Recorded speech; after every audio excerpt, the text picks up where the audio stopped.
I think one thing that I'm realizing as I grow up is how expensive it is to actually have time for yourself, to actually have free time.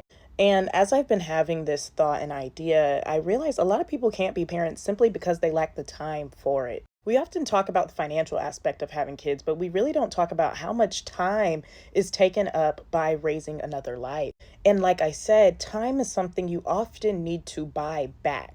In a system where you're overworked and underpaid, it's hard to buy back even enough time to really be formative in the way that you should be with bringing up a child, sometimes multiple at once. When we think about the financials, even of having children, make sure you have enough money to where you can have some time with your kid. It's not just about making a lot of money, because if you have a job that's very demanding and you're not able to turn that capital into time that can be bought back into your life, then you're just being exploited for a higher price. If you can't sit up and enjoy your time with the money you're making, you are essentially acting as a work meal in the meantime. Many people do not have the time to have or be a parent. And when you see how expensive time buyback is, the cost benefit analysis is pretty clear. If you are working to the bone, even if you're making good money, your time is very limited.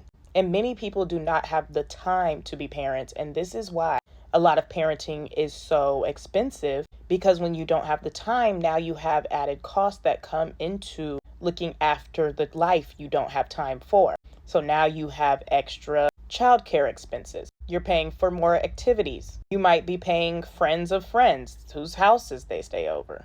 Either way, your lack of time that you already had is exacerbated by this child, and therefore the time that you already weren't able to buy back, you're now spending on duties that you don't have the time for, but actually probably should on some level. And you're still not really necessarily getting any of your time back, because although you have the money to do this, you never had the time and the job is exploiting you just at a higher subscription rate.